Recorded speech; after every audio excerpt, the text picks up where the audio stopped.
desa terpencil di daerah pinggiran kota Semarang. Warganya sempat dihebohkan dengan penampakan sosok sundel bolong yang kerap menghantui wilayah sekitar desa tersebut. Narasumber kali ini bernama Mas Bagas dari Semarang. Mas Bagas berasal dari kota Semarang, tapi sedang merantau di Jogja untuk bekerja di sana. Kali ini Mas Bagas ingin berbagi cerita tentang desanya yang mengalami teror sundel bolong sekitar tahun 2005 silam. Saat itu narasumber masih duduk di bangku SMP kelas 3. Saat itu di desa sebelah, desa tempat tinggal Mas Bagas, dihebohkan dengan penemuan mayat seorang perempuan yang meninggal dan tertancap di sebuah dahan pohon jati. Perempuan itu diperkirakan sekitar berumur 27 sampai 30 tahunan. Dan kemungkinan perempuan ini dibunuh 2 hari sebelum sampai akhirnya ditemukan oleh warga tubuhnya tergantung di pohon tersebut. Tubuhnya yang sudah membengkak membiru, setengah kehijauan dengan darah yang sudah mengering di bajunya yang tertancap di antara dahan dan menusuk punggungnya hingga menembus ke perutnya. Dan dengan mata yang melotot, seakan jenazah itu menyimpan amarah yang sangat besar untuk pembunuhnya.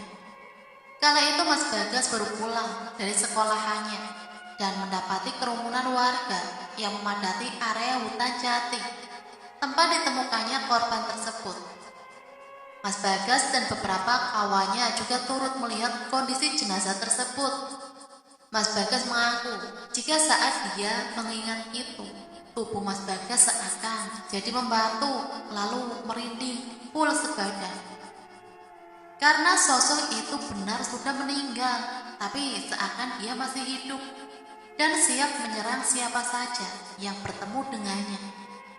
Lalu jenazah tersebut dievakuasi oleh tim rumah sakit dari kepolisian setempat untuk diotopsi. Hari itu pun berlalu.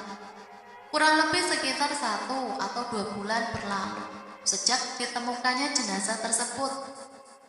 Desa sebelah mulai ramai, terdengar isu yang aneh-aneh. Mulai dari ada isu tentang hantu sundel bolong yang mengganggu beberapa penjual yang menjual makanannya di tengah malam, sampai mengganggu pekerja-pekerja pabrik yang pulang larut malam. Dan ada berita setiap pukul 12 malam selalu terdengar suara perempuan menangis seperti meratapi nasibnya sambil mencari anaknya. Pernah suatu waktu ada warga yang geram dengan suara itu. Lalu dicek ke sumber suara, ternyata tidak ada siapa-siapa. Tapi terdengar suara cekikikan yang sangat keras. Dan seketika membuat iman warga itu menjadi lemah, lalu lari terbirit-birit kembali ke dalam rumah.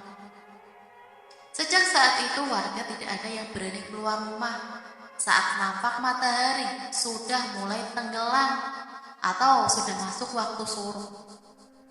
Pernah suatu hari ada seorang anak muda yang terkenal sangat badung dari desa sebelah.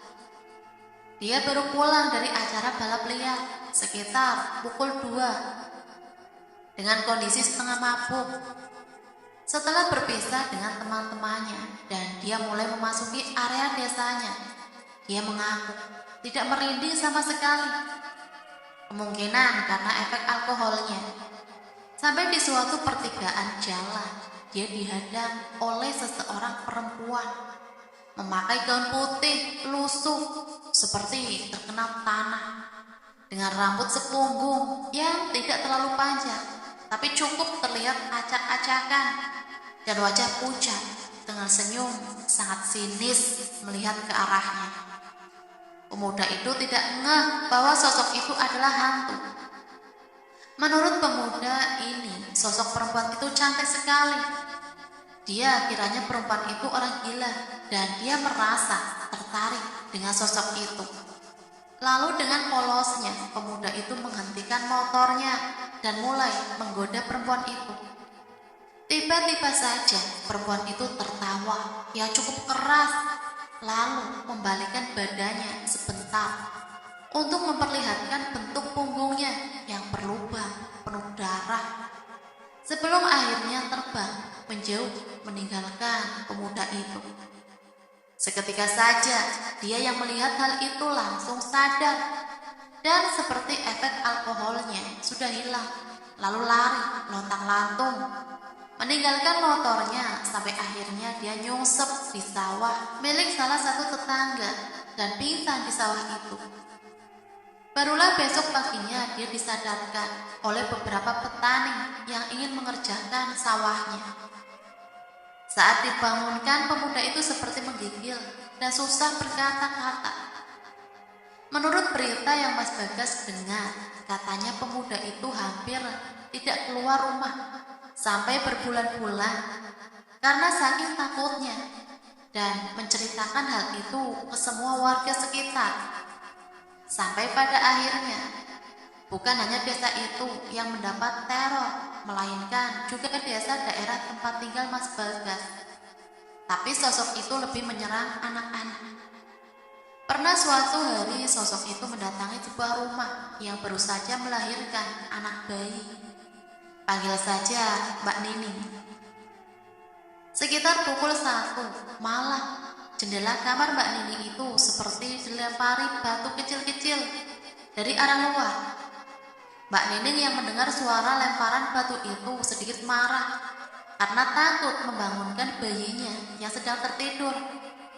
Maklum, namanya juga bayi yang baru lahir. Pasti bawaannya suka ngajak bergadang. Karena kondisi Mbak Nining yang hari itu capek banget dan ingin anaknya tidur lebih awal agar dia juga bisa istirahat. Kebetulan sang suami bekerja di pabrik dan dapat jadwal shift 3 sehingga suaminya baru pulang jam 6 pagi. Jadi di rumah itu Mbak Nining sendiri hanya dengan bayinya. Niat hati menegur orang yang melempari jendelanya, malah dia mendapatkan hal yang mengecewakan. Dia coba membuka jendelanya dan berteriak, "Jangan lempari batu di jendelaku, anakku barusan tidur, lagian ini sudah malam." Tapi dia melihat tidak ada siapa-siapa. Lalu tiba-tiba pintu depan rumahnya diketuk seseorang di tengah malam.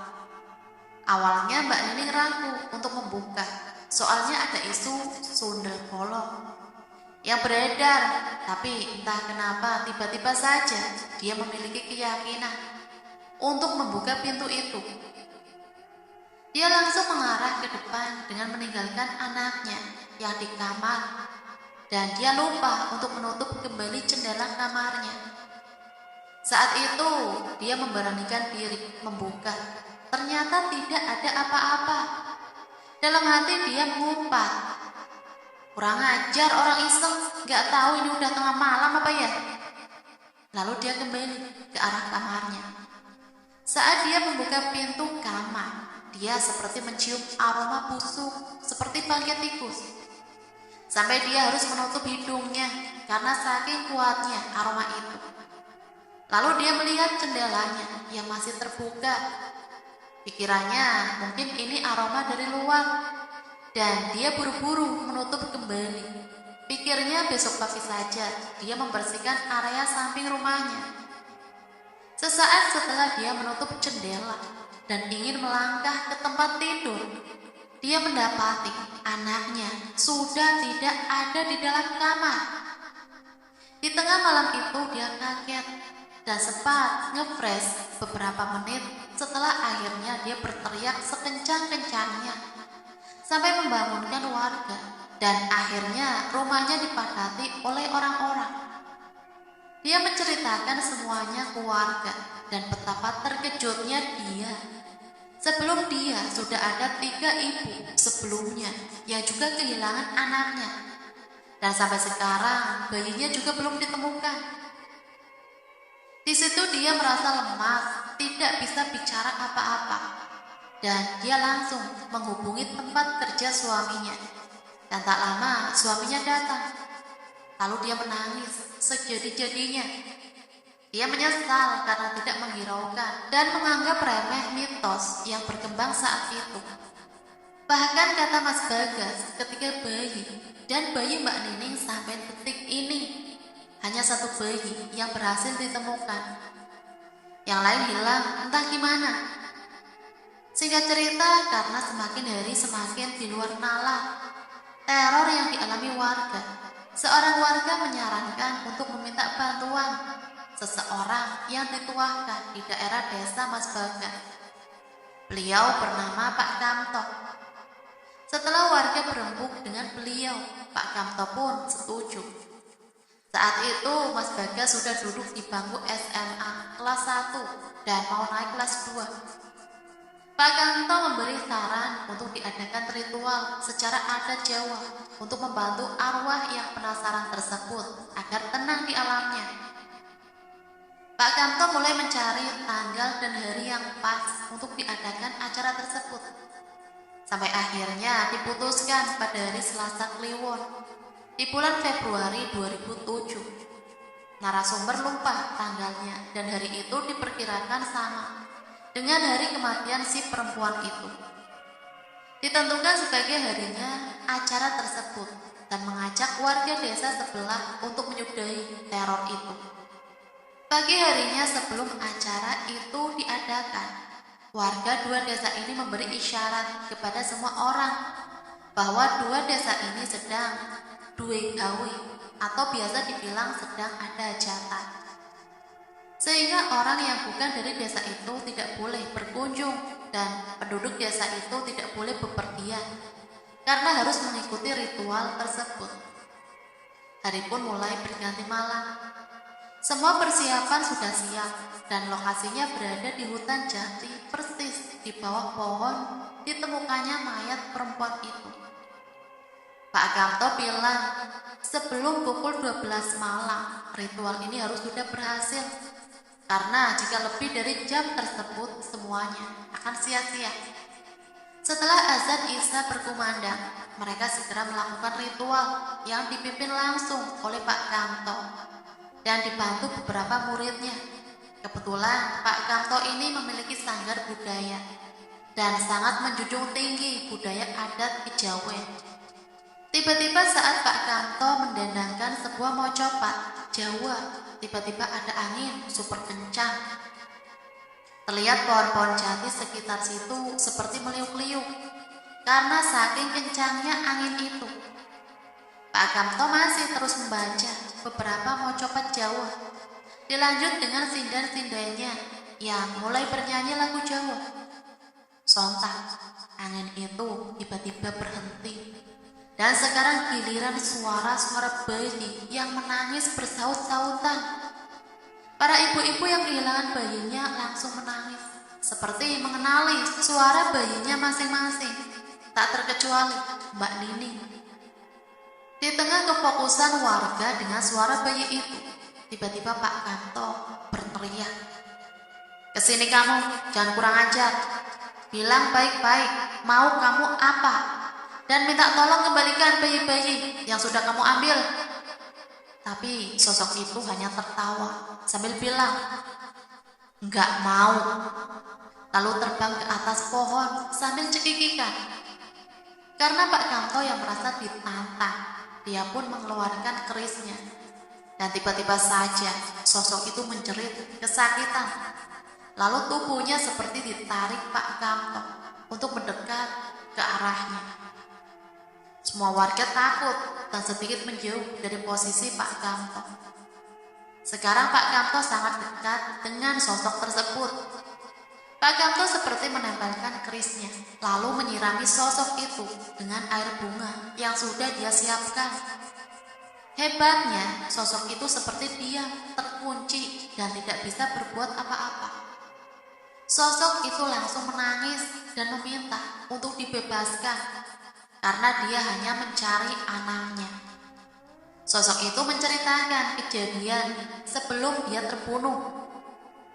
Jadi dia ini adalah pembantu di sebuah rumah orang kaya yang memiliki usaha rokok kretek di salah satu desa yang lokasinya sedikit lumayan jauh dengan desa Mas Bagas.